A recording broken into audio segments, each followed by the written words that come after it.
Hello, guys. Welcome back to another exciting episode on the show, a podcast designed to help you start thinking differently and take control of your life. Our guests today are Peter Cafe and Jill Kelvin Dolan, co authors of Hijacked Our Republic, Unless We Can Save It, a book that takes a critical look at the forces they believe are weakening the foundations of American society. Peter brings decades of experience in finance, education, regulatory matters, and non-profit leadership. He is a retired CPA, CFP, and CLU, former chair of the CFP Board of Examiners, and has taught financial planning at several universities. Kevin brings a very different but equally fascinating background. He served as a U.S. Air Force pilot, later flew for American Airlines, and earned his MBA from Wharton while still flying, and went on to build a career in financial services and retirement planning for Airline Plus. Together, they argue that the health of a republic depends on several foundational pillars: critical thinking, education, faith and values, history, political systems, and economic systems. At the center of their message is a concern that societies don't necessarily collapse overnight. They can gradually lose the habits, values, and institutions that keep them free. Today, we are going to explore what they mean by a republic being hijacked and why they believe critical thinking is foundational to freedom, and what they believe citizens can do to preserve the principles that hold a society together. Peter and Kelvin, welcome to the show. Glad to be you. here. Pleasure to be here. All right, so I have some questions here for you, and I would like us to get into them. Okay, so hijacked is a powerful title. When you say our republic has been hijacked, what exactly do you mean? Oh, Peter, you want to take that? Well, Kevin and I were talking 3.5 years ago, and we met at actually a Veterans Day lunch, and we got into the subject of why people can't talk to one another in our country. It seems like virtually every day, and you turn on any newscast or broadcast of any sort, and people are yelling and screaming and getting up and leaving the studio and not talking and angry and mad, so forth and so on. And so we began to explore what were the reasons for that. And long story short, we concluded that there really is the education system has failed in this country to a large degree. The education system, in terms of what it's supposed to do to make credible, involved citizens who connect with our political and economic systems, who also connect with what our history is, good or bad, who connect with what are the long-standing multi-century, multi-millennial what I might call golden rule or faith structures, religious structures, value systems. What are the continuous structures that have lasted thousands of years to which people turn to guide them in their everyday life? And then we come back to the real crux of the matter, which is how I started, which is education not having completed its task of really credibly educating our youth. And that led to, okay, well, why? What is missing? And critical thinking, the ability to inquire, to use your common sense, which, of course, was the premise of our book by Thomas Paine, Common Sense 1775. When you don't have the ability to inquire and question and try to understand what other people are saying, to connect with what are the bridges of agreement in a discussion, when you don't have the capacity to seriously delve into what makes sense and what doesn't make sense, you've lost your capacity to reason. You've lost your capacity to have any sort of intellectual discourse, and hence critical thinking and all its components is gone. And if it's gone, you're an automaton in the classroom, and you're being educated just simply to pass exams, move on to the next class, and come out of high school and college, which is what you read about virtually every day, not knowing what you're doing. To include, may I suggest, University of Michigan, one of our most credible institutions, who now has determined that everybody's going to have a pass-fail in their first semester at University of Michigan freshman year, because they are incapable in large part, of dealing with college stress and reasoning and classwork because they've not been prepared in high school. That is their response, lowering the bar. So now we've lost any chance of having a critical conversation. We've lost the chance of being educated because nobody's coming out educated. That means they can't really reason as to what is the golden rule of our eternal lives. Where has our history steered us wrong? Have we modified our history instead of codified it? And which leads right into the political structure that has been co-opted or hijacked, if I dare say. And that means our economic system may well stand to be hijacked as well, because it serves at the pleasure of the political system. That's our thesis. Kevin? Yeah, I totally agreement with Peter. We've gone back, took us 3.5 years to this point in time, almost 4 years from when we started the project. And the hijacking has been an evolution process, Darlington. It's been slow, incremental, and almost unobserved by people. Well, who observes things? People that question things. Am I seeing a transition? Am I seeing something, behavior that's not consistent with what our historical founding was based upon? And so we do feel that our society, in many different regards, has been in a long-term process of being hijacked. And as Peter covered the pillars of our book, and you have stated them in an initial introduction, the fundamental is critical thinking is the fundamental issue we're trying to develop in people. What are the foundational processes that contribute to it? Well, education is fundamental. You have to learn how to read, write, and do some math to be able to communicate. Okay, once you've got that going for you, then you need to have a value system. And the value system can come from anything, environmentally, family, religious, but we believe strongly religion. If you look at the founding fathers, George Washington made the statement that religion and morality are essential pillars of civil society. So if you look at all the Declaration of Independence, the Constitution, there's faith-based statements found in those documents. And how did the United States become as successful as it did over a period of time? Well, I maintain, and I think Peter agrees with me, that the fundamental object we're trying to achieve is a strong fabric of society. And what creates a fabric of society, and what is a fabric of society? Society is the agreement of the entire group of citizenry. 350 million people are citizens of the United States. Well, what holds them together? That's a large group of people. How do they behave consistently together? Well, it doesn't happen just randomly. There are things that created the environment to optimize a society's working together and functioning effectively together. And if we understand fabric of society, therefore, is the strength of that society, it's dynamic. It's not remaining static.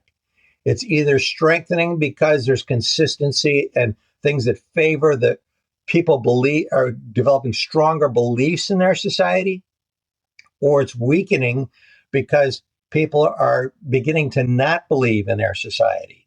So people can start tearing it apart. And that's what we're in the middle of observing, I believe, and I think Peter agrees with me. So what do we want to do? We want to strengthen the fabric of society. Well, how do we do that? Well, we have education, we've talked about. We got religion, faith, and values, which creates a value system, the fundamental process of a fabric of society. And we look at history. History tells us what occurred. And it's not all good stuff. You don't ignore the bad stuff. The bad stuff informs you. You go ahead and look at history and say, hey, what was bad about this situation? Whether it was Hitler, whether it was Mussolini, whether it's Mao Zedong and 70 million people killed under communism in China, or under Stalin in communism in Russia. 20 million people. So in the process, we look at history and we say, what's good and what's bad? We've got statues in the United States that have been torn down because they didn't like the fact that there's some bad aspects of that period of our history in terms of the way society functioned. It wasn't good. It was the Declaration of Independence talked about the equality of man, God-given rights, and that man is equal. Okay, great. That's a true statement. We've evolved towards that aspirational concept in the Declaration of Independence. The Constitution, however, was an implementation of the governing documents with rules, laws, regulations, amendments, so that society could function, and it's codified, and so that's what's used in the court of law to apply the laws properly. So if we understand the Constitution, then what's the next thing we need to understand? We need to understand Rousseau and the social contract. Rousseau's social contract, in my interpretation, says you enter into the contract for the protection of the rules, laws, regulations of society. Okay, that's fine. I accept those. I want to be protected. If I work hard, I want to be protected so that what I achieve and what I accrue, I can keep and maintain. Now, what are my obligations if I utilize that protection? As a citizen, I've got a responsibility to behave properly within those rules, laws, and regulations. Now, there are mechanisms for change, and we can utilize those, but we have to do it in a legal fashion. So you don't get to firebomb federal buildings and other stuff and say, I'm protesting because you're handling something right. People want change and they want it right now. But understand that mankind has been around for thousands and thousands of years. We've evolved. There were many things that weren't good in all structures around the entire globe. But we've evolved to improve in certain levels. Some places maintain some of those historical standards. If that society wants to maintain them, that can be their prerogative in certain regards.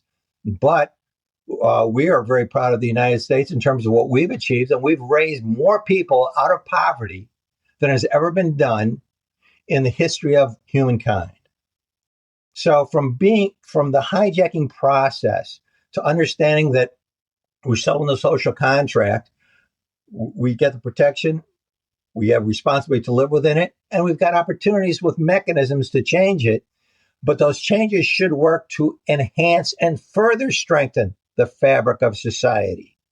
So that's what we think are some fundamentals. We can talk about leadership and other characteristics that are very important, contribute to how you move about changing and setting examples so society remains satisfied. But that's kind of a strong background, I hope, in terms of what our thought process was. Darling, to reprise what we're talking about, this is a tapestry we've woven that we believe strongly reflects what is going right and what is going wrong in our country. And the tapestry weaves in the fact that nobody thinks critically, nobody questions, nobody thinks before they even speak. Nobody has litmus tests that they must run their ideas through to verify that they actually make sense. And I dare say common sense. Religion and morality, they're essential pillars of our society. And so without the education that we've talked about, without the ability to have people master theses, have master topics, master logic, master coursework, without their ability to really rationally think through, and without their total understanding that there are eternal truths that we happen to believe, Kevin and Peter happen to believe, are required, as Kevin just identified in the Declaration of Independence. These are nature's laws. These are not laws that were developed in a garage somewhere out in California. These were nature's laws that came unalienable rights. This is what is mandated. Otherwise, you're left without any of these concepts and without and with your ability to modify history as you see fit, hence fascism, socialism, Nazism, communism, make it the way you want, George Orwell, 1984, you're left in a corner with Nietzsche, a philosopher in Germany, who absolutely felt that nothing made sense, nothing was worthwhile, and therefore you create your own identity.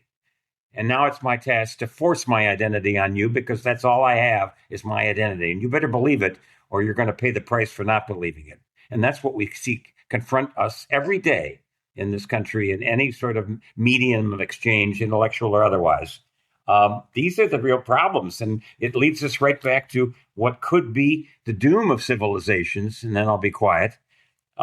You start out with faith and moral character. You start moving to courage for your ability to improve upon that, to have liberty, to have abundance, to have selfishness, to have complacency, to have apathy, to have dependence upon a government, and then to have bondage. These are the 9 cycles of Lord Tytler out of Great Britain in the 19th century.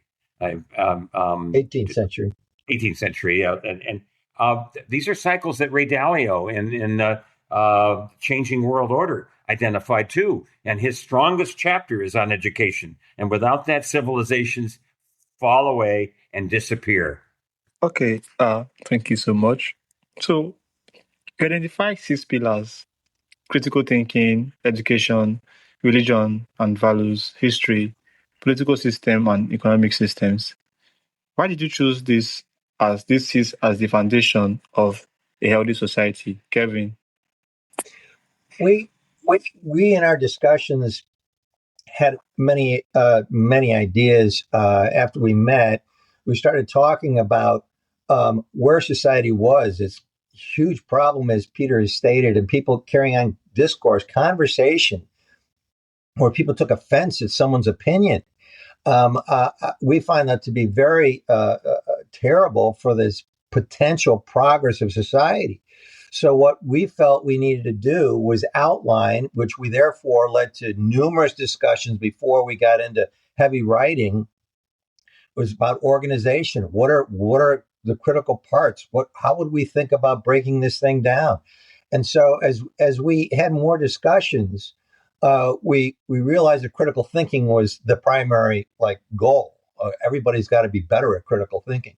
Well, okay, what are the contributing factors? And that's where the pillars come into place. The 3 foundational ones: education, religion, faith, values, and then history.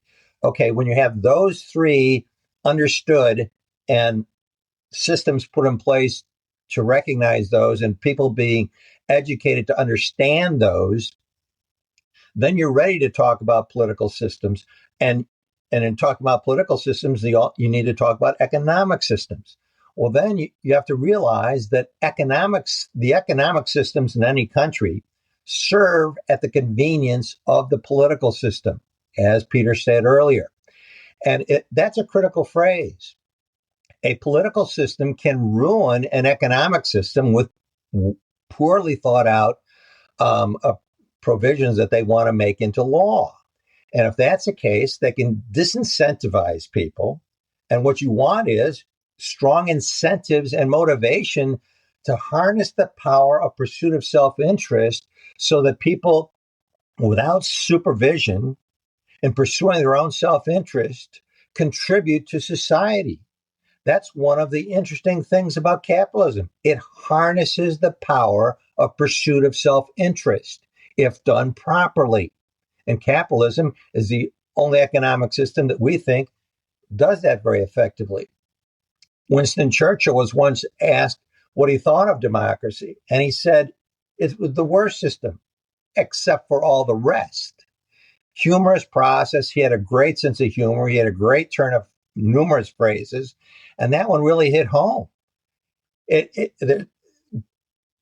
Capital, whether it's democracy, that applies to that too.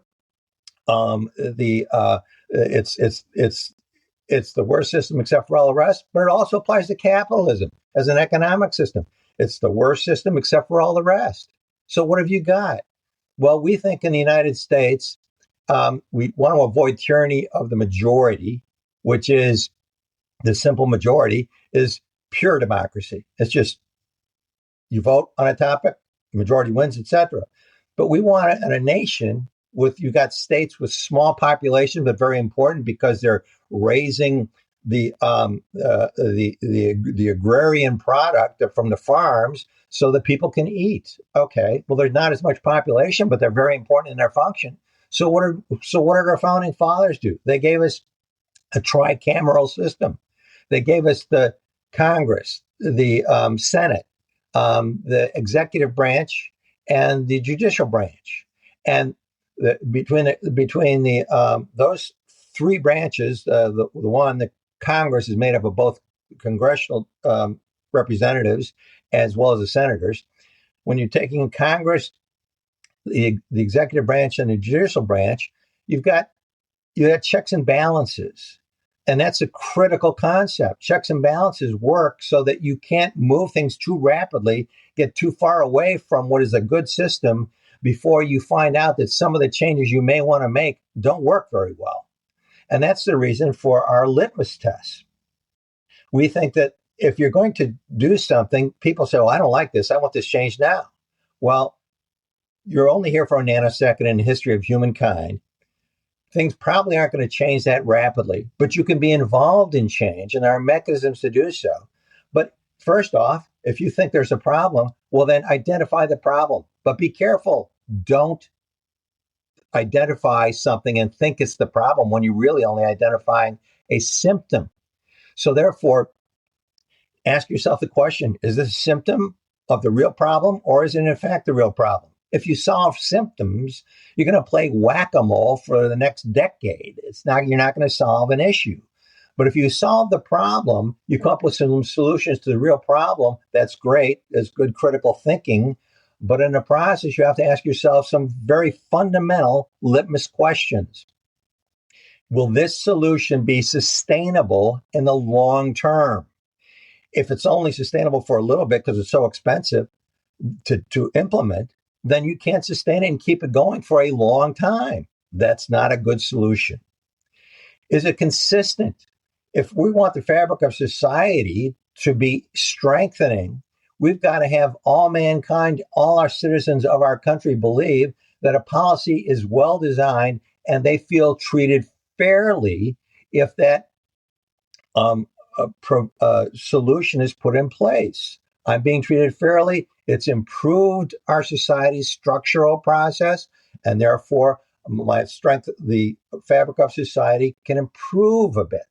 And so Kevin, those are important things that we. Yeah, I just want to jump on fairly. That does not mean necessarily equally. Right. Things are either growing or they're falling behind. There is no stasis. Countries don't exist for hundreds of years the same as they always have been without any change whatsoever. You advance or you decline. And that is the case when Kevin, to which he's referred, has identified, quotes, human beings are born with different capacities. If they're free, they're not equal. And if they are equal, they are not free. And that's Alexander Solzhenitsyn, who was a guest of the Communist Russian Republic for many decades before he was traded and escaped over to New Hampshire here. The issue of equal suddenly becomes the goal really goes to the first few chapters of the Communist Manifesto, where we all have to be equal. From those who produce, give to those who take. We take from those who have and to those who don't. We're going to make as our goal, everyone will be equal, in which case you have socialism, which immediately becomes communism. That is not what we want. Okay, go ahead, Peter. You broke out there on the on Communist Manifesto. Oh, just Communist Manifesto, that equality is the goal in the first few chapters. Take from those who have and give to those who don't. And equality immediately develops into socialism, which immediately jumps over into communism. And that is a fact, historical, as it's never been more historical than that fact over centuries. Socialism and communism don't work. And that is a premise of ours, Kevin and Peter. You can agree or disagree, and we can have a good discussion about that. But we do have a lot of facts to support our thesis. And to that end, with things not necessarily meaning equal. If it's fair, we have to have some critical thought to make sure we understand, as Kevin went through the logic and the protocols of critical thinking. We've got to have that protocols. We've got to have that understanding of why things turn out the way they do with more equal and less equal treatment, because that really defines a country that's growing. And I'll give you another example. How many platforms of AI, artificial intelligence, possibly or probably exist in Europe? Maybe 2 or 3. There might be as many as 10, 15, 20, perhaps more in the United States, and many more being added every 6 months. Is that a measure of success? I'm not saying that. I'm saying advancement, technological and otherwise, providing for citizens and bringing people, more and more people, by the millions and hundreds of millions out of poverty, is a way of the capitalist system that has made a life very good for many, many, many, if not most people, exposed to our capitalist efforts, founded by the democratic principles outlined in our Declaration of Independence and our Constitution. Kevin? And then one of the key things is that in all things that all the institutions we're talking about, whether it's education or the economic system, is competition.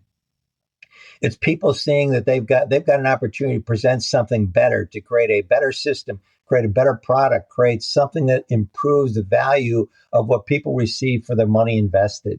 And it's that competition process that it makes for the more rapid increase of improvements for humankind at large. And Schumpeter's Austrian economist had a great phrase. It's called creative destruction. You create a bunch of new things. We have industry that's successful, et cetera, but it's evolving. So there's going to be new things, new technologies, new things are doing it. And it's that competition that eventually you either reinvent yourself and remain relevant, or else you're going to lose your relevancy as new things come into place and replace you in a superior fashion. Competition is the key to the present and the future. And price point discovery is the process of the individual determining what they want to buy for the best value that they perceive with their money available for what they're trying to achieve with the purchase of a product. So price point discovery and competition are two key issues that are most enhanced in a capitalistic system.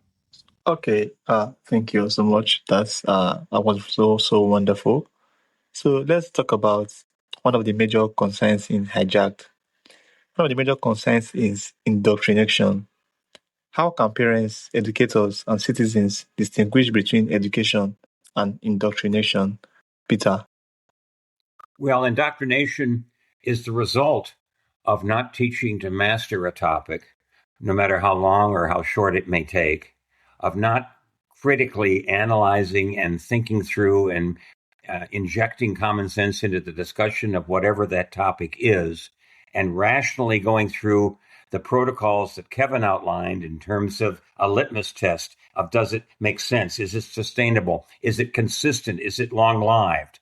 If you don't have that in the classroom, if you don't have that honest exchange, that dialogue between the instructor and the student, so that real growth, mental, intellectual, philosophical, social growth can occur. If you don't have that, then the teacher is left simply giving you facts that you can recite, to show on a test, to demonstrate you can listen well, memorize well, and move on to the next grade without knowing a darn thing. And that is indoctrination. That is the result of being led down a road of, here's how you pass a test. And it's just a hop, skip, and a jump. It's a very short trip from trying to educate to indoctrinating a student with what you believe the world order is, what you believe life's lessons are, what you believe, as opposed to those eternal truths, as opposed to our historical understanding, as opposed to education as it has existed and thrived in civilizations across our history, because it was challenging and because it was intellectually curious. All of those play into indoctrination versus instruction and learning. And that is where we're... Go ahead. Indoctrination is the opposite of critical thinking. You're taught to spit back something and do that, but where's the thought process? Where am I questioning something? Where am I thinking about it? And then I'm able to speak about the thing, but that's after I've analyzed it. Well, indoctrination, there is no analysis. You're told what happened, you're told what to think, and then you say, if I give you a test, spit it back to me, and now you give me the answer I gave you. Hey, you passed the test because you're answering what I told you to say. Well, there's no analysis in that process. Indoctrination is extremely dangerous. Mankind will not continue to progress in that process. And we've got artificial intelligence coming in. We better be able to analyze whether artificial intelligence is having a good impact or a bad impact, why, and what we need to do to adjust the algorithms in the artificial intelligence so that it can be a contributing factor to the positive development of society, as opposed to being extremely detrimental to the development of society. Okay, thank you all so much. So, your book also talks about eternal and timeless truths. In a world where social values and technology change so quickly, how do we distinguish what's genuinely timeless from what's simply outdated? Kelvin. I would say that is typically done in terms of the marketplace. And that's where the price point discovery is so important. If something is in place and people are comfortable with the way things are, human beings are not ecstatic about change. But we need to understand that change is constant. Change is always with us. If you look at where humankind was back in 1900 and where it is today in 2026, we weren't flying in 1900. We're going to the moon now. So that happened in the period of 60 some years, from 1900 to 1964. I forget what year it was that we went on the moon, 68, whatever. The process is just amazing. But there's change, and critical thinking is extremely important, because as change occurs, you need to analyze how you're going to adjust your behavior with change that is happening in society. But you want positive change within society. You want it slow and incremental in a degree, so that we don't just throw things up against the wall and see if they stick politically. They've got to be tested in terms of logic before we start putting them in place. And Kevin, I would ask Darlington, you used the term, I believe you used the term outdated. How do we know the difference? What doesn't make sense anymore, and so forth. I would throw to you a couple of phrases here. Be a free thinker. Don't accept everything you hear as truth. Be critical and evaluate what you believe and how you believe it. And that was from Aristotle. Cicero, the first duty of man. These are thousands of years ago. The first duty of man is the seeking after and the investigation of truth. Now, those are eternal truths. Those exist as much today and are part of the protocol of those who are inventing and developing all of our AI, all of our ability to go to the moon, all of our space, Elon Musk, SpaceX, so forth and so on. That is as true today for those people as it was thousands of years ago. Those are not outdated. And it's very easy to get into Soren Kierkegaard, either or. There is no one or zero, on or off. That's outdated or it isn't outdated. No, there are some things that are never outdated. Is what our thesis, I believe I speak for Kevin on this, our thesis would be that some things simply don't leave. They're natural laws. They are given to us, God-given, as we've seen in our documents, founding documents and founding fathers' presentations. Yeah. No problem can withstand the assault of sustained thinking. Okay, so let's forget thousands of years. Let's go to France in the 18th century with Voltaire.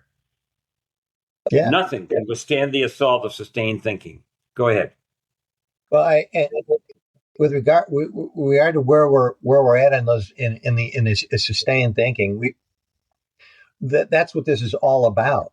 We have to discover things, and we have to find out what works, and we have to be thinking about it. We have leadership lists of characteristics, and one of those characteristics, the two fundamentals, are credibility and inspiration. If a person is a true leader, leadership is defined by someone underneath, not the psychopath immediately underneath, but two or three layers underneath that isn't coming into contact with the leader. And in that process, if that person says he's a real leader, why? Because he's probably credible. He's probably inspirational to a degree. And they found in psychological studies that people in pursuit of their compensation in corporations find that they are more motivated to be part of a winning team, having an impact on the corporation and hopefully on society positively, than they are by just compensation alone. So it is the characteristics of leadership to identify people that you want at the top. And what are those sub characteristics that define credibility and inspiration? Their integrity, selfless behavior, dependability, consistency, determination and perseverance, teamwork, collaborative skills, communication skills, charisma, courage, sincerity, authenticity, and patience, and in some cases, impatience. Leadership skills are the people that in some fashion get to the top of an organization. True leaders, defined by several layers below them, are outstanding. But what else is helpful? It's not part of a leadership process, but it is an important skill, is vision. And vision, I create a analogy of a compass rose. True north is great vision. You're going in a vector straight north of making progress. East and west are sideways. That's static. There's nothing happening. You're just making noise. South is detrimental. Well, Hitler was heading south. He had a negative impact on society. It was not positive. And so what you seek is true north. And if you can find a leader who inspires, is credible, and the people want to follow, and if you take that person and he has the blessing of having some visionary skills, and he doesn't have to come up with all the ideas. He's got to recognize good ideas. And that's a vision skill itself. When he hears someone come up with an idea and he goes, wow, that's a great idea. I didn't think of it, but congratulations to you. That was a great idea you came up with. And our organization can use that. And we'll move ahead and make progress. That's the key to society. Motivation, leadership, vision, very important characteristics. We're talking about engagement, Darlington. We're talking about engagement at every generation.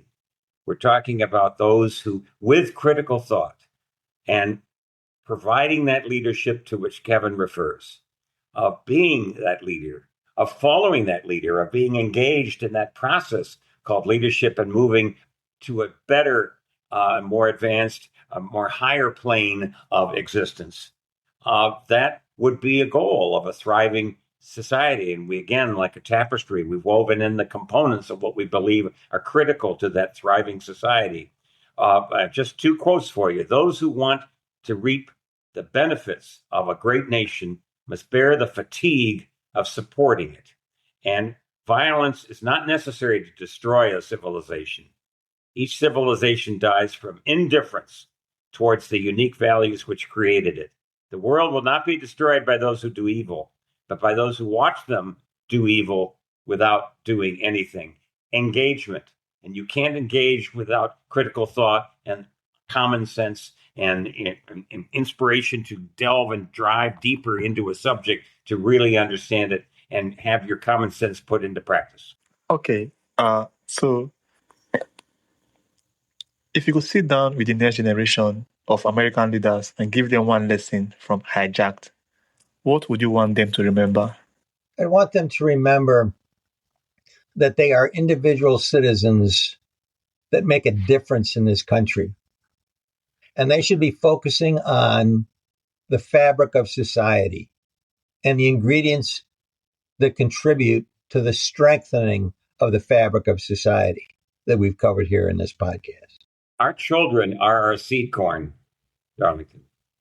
They're the next generation. They're the ones to which Ronald Reagan referred as, if we don't do what, frankly, we spent the last few minutes talking about, if we don't inspire and lead and provide that critical thought process and protocol and pathway, if we don't get that back into our education and into our social fabric, into our understanding of what I refer to as a golden rule, eternal truths, if we don't do that, then we're going to be left telling our children and our grandchildren, as Ronald Reagan said, frankly, we're going to be reminding them of what it was like, telling our children what it once was like in America, where men were free and educated and involved and engaged and thriving.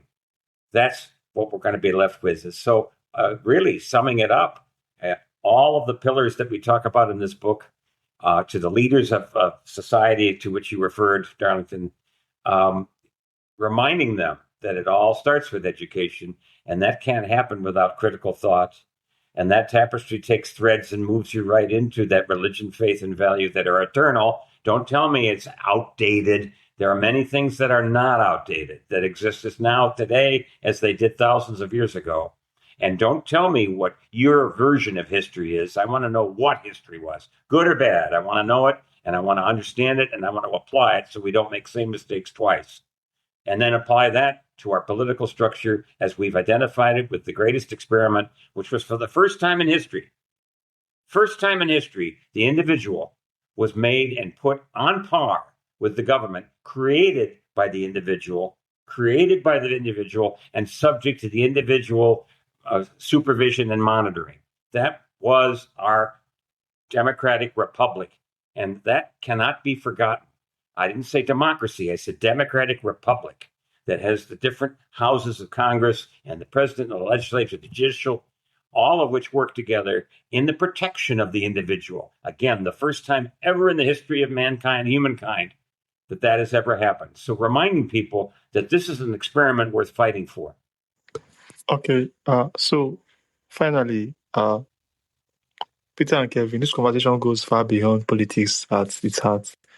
Ajax is asking a much bigger question, and I leave this question for the both of you.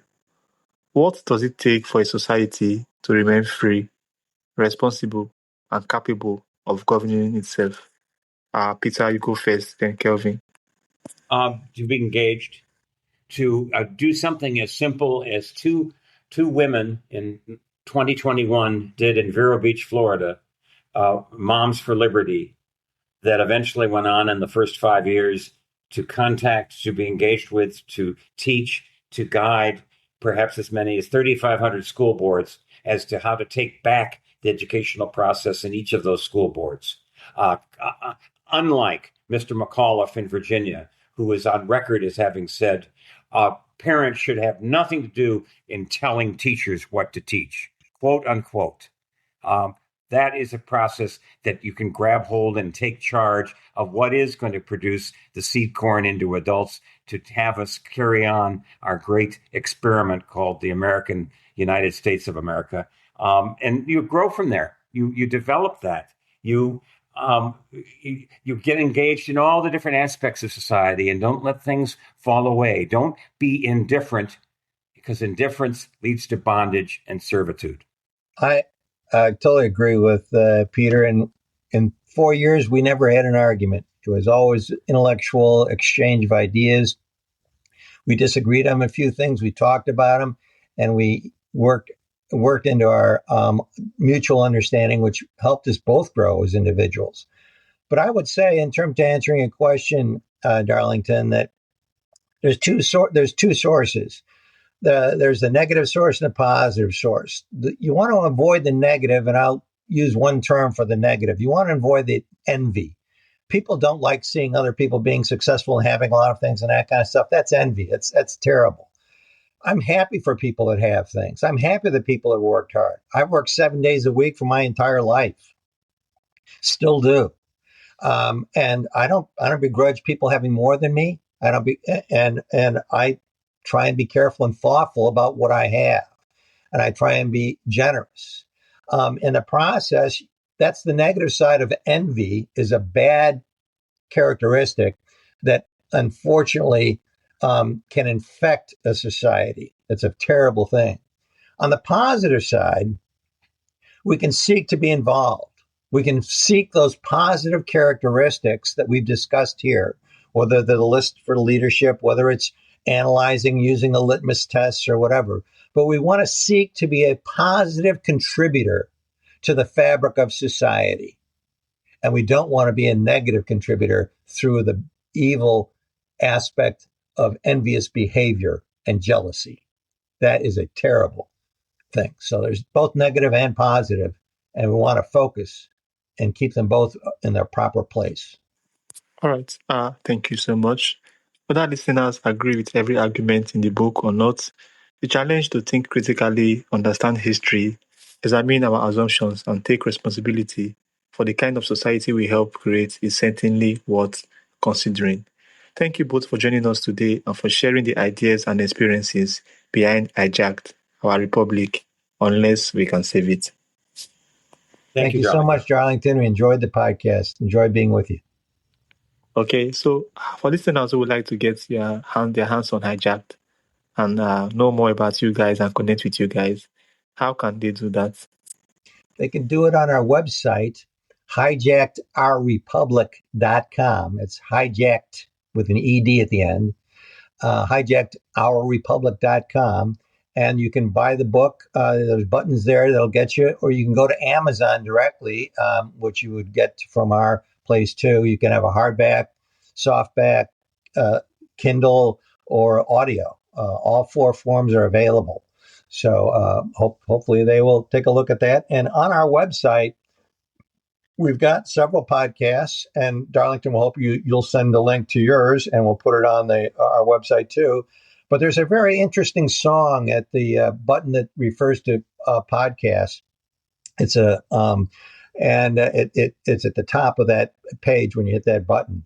It's got the lyrics on it too that you can read. A friend of mine did that for us and gave it to us as a gift, and we think it really kind of hits home. So you might enjoy that music too. Okay, thank you all so much. And to my audience, I really appreciate you guys. You guys are the reason why we are able to do this. And if you find this episode very, very interesting, do well to share it with other people who might need to hear this. I love you guys so much, and I'll see you guys on the next episode. Thank you, Peter, and thank you, Kevin. It was a pleasure having you guys on the show. Darlington, it was very nice to be with you. Thank you. All right. Have a wonderful day. You too. Bye now.